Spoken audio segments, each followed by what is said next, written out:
Swastiastu. Assalamualaikum warahmatullahi wabarakatuh. Perkenalkan, saya Siruni Eka Putri dengan NIM akhir 074 sebagai bidan. Perkenalkan, nama saya Rafika Sulistiani Nurul dengan NIM akhir 073. Saya berperan sebagai pasien. Di sini kami akan menampilkan video konseling dengan kasus peritonitis pada Ibu nifas 5 hari.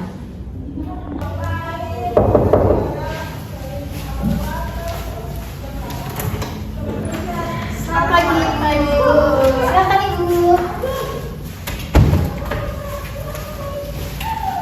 Baik, Ibu, selamat pagi. Ada yang bisa dibantu? Hari ini ada keluhan? Baik Ibu, selamat pagi. Jadi tadi tuh saya di rumah, perut bagian bawahnya itu terasa nyeri, terus saya juga menggigil. Itu kenapa ya, Bu? Baik Ibu, saya tahu pasti itu tidak nyaman ya Ibu ya. Jadi sebelumnya untuk tidur Ibu sendiri bagaimana tadi malam? Kurang Bu, karena rasa nyerinya sangat sakit. Baik Ibu, jadi sebelum saya menjelaskan lebih lanjut, saya minta waktu Ibu ya untuk melakukan konseling singkat sekitar 10-15 menit untuk menjelaskan kondisi Ibu serta cara perawatan luka setelah operasi. Apakah Ibu bersedia? Bersedia Ibu. Baik Ibu, sebelumnya untuk nyerinya sendiri itu dirasakan semakin parah itu mulai dari kapan? Dari 2 hari lalu Bu, awalnya tuh kan cuma nyeri biasa di bagian setelah operasi tuh, tapi sekarang tuh ada rasa menggigil, perut bagian bawahnya tuh kencang, terus saya juga demam, terus ada mual juga. Itu kenapa ya Bu ya? Baik Ibu, terima kasih sudah menjelaskan. Jadi memang berdasarkan pemeriksaan kemarin itu ditemukan tanda-tanda infeksi pada rongga perut Ibu. Biasanya kondisi ini disebut dengan peritonitis. Sebelumnya, apakah Ibu pernah mendengar tentang peritonitis? Belum pernah Bu, itu penyakit apa ya? Baik Ibu, jadi peritonitis itu adalah peradangan atau infeksi pada lapisan perut Ibu. Itu biasanya memang terjadi setelah ada prosedur operasi. Untuk tanda-tandanya sendiri itu sama seperti apa yang Ibu rasakan. Jadi merasa nyeri, perut terasa tegak, demam, mual, dan Ibu sangat merasa lemas. Berarti itu infeksinya di bagian perut saya ya Bu? Apakah itu berbahaya apa enggak ya? Kalau segera tidak ditangani itu menjadi sangat berbahaya Ibu. Tapi Ibu tidak perlu khawatir karena Ibu sudah dirawat di tempat yang tepat. Jadi nanti dokter akan memberikan antibiotik melalui infus serta memberikan cairan untuk menghindari dehidrasi serta obat untuk mengurangi nyeri. Jadi kami juga akan memantau kondisi Ibu. Kalau begitu saya bisa sembuh apa enggak ya Bu ya?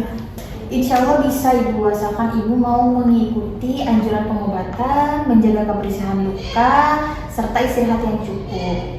Dengan pengobatan dan kerjasama yang baik, infeksi pasti akan cepat pulih. Baik Bu, saya akan berusaha patuh sama apa yang Ibu kasih tahu tadi.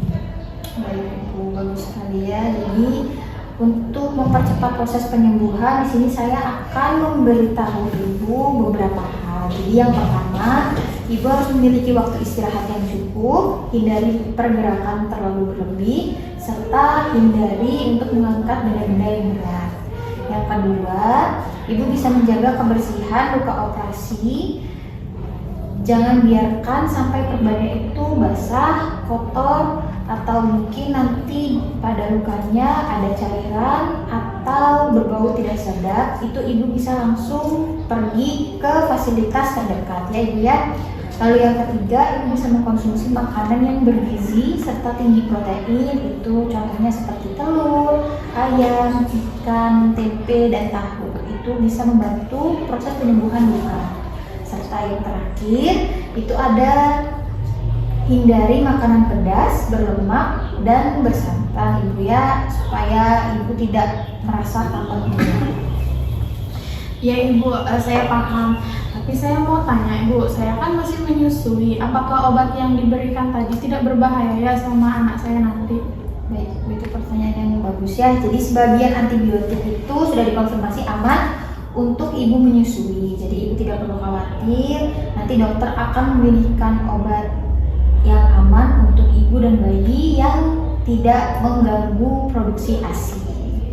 Alhamdulillah kalau begitu Bu, saya lega mendengarnya. Jadi saya tidak cemas pada anak saya nanti. Ya, wajar sekali Ibu ya, seorang ibu pasti ingin yang terbaik untuk bayinya. Tapi sekarang Ibu fokus dulu untuk penyembuhan Ibu. Jadi kalau ibunya sehat, pasti nanti bayinya juga sehat. Apakah ada hal lain yang mau Ibu tanyakan seputar kondisi atau perawatan lukanya? Ada Bu, misalkan nanti saya pulang, terus gimana saya tahu kalau infeksinya masih meradang ya Bu ya? Baik Ibu, itu pertanyaan yang bagus ya. Jadi nanti kalau sudah sampai di rumah muncul tanda-tanda seperti demam tinggi, perut makin nyeri atau tegang, lalu luka operasi mengeluarkan cairan atau bau tidak sedap, atau Ibu mungkin merasa sangat lemas, Ibu bisa langsung datang ke fasilitas terdekat ya Ibu ya, jangan ditunda-tunda lagi. Baik Bu, saya mengerti. Terima kasih ya Bu sudah dijelaskan. Ya, baik Ibu, terima kasih kembali. Sebelum saya akhiri, Ibu boleh menyampaikan kembali apa yang sudah tadi saya jelaskan. Jadi Ibu tadi sudah memberitahu saya kalau saya itu mengalami penyakit peritonitis. Itu tuh penyakit infeksi yang berada di dalam perut bagian bawah saya. Terus Ibu tadi menyarankan saya untuk tidak boleh bekerja yang berat-berat, harus makan makanan yang bergizi, tidak boleh makanan yang pedas-pedas, dan menjaga luka yang berada di bawah perut saya. Baik Ibu, terima kasih Ibu ya, karena Ibu berarti sudah paham sangat baik apa yang tadi saya jelaskan. Terima kasih juga sudah mau bekerja sama. Saya doakan Ibu semoga cepat pulih agar bisa mengasihi anaknya dengan tenang, dan semoga Ibu bisa berkumpul dengan anaknya dengan keadaan sehat. Baik Ibu, terima kasih atas saran dan masukan dan penjelasannya. Saya balik dulu nih Ibu, terima kasih banyak. Terima kasih kembali Ibu, semoga lekas sembuh. Hati-hati di jalan ya Ibu ya. Sekian video dari kami, semoga bermanfaat. Om Santi Santi Santi Om. Wassalamualaikum warahmatullahi wabarakatuh.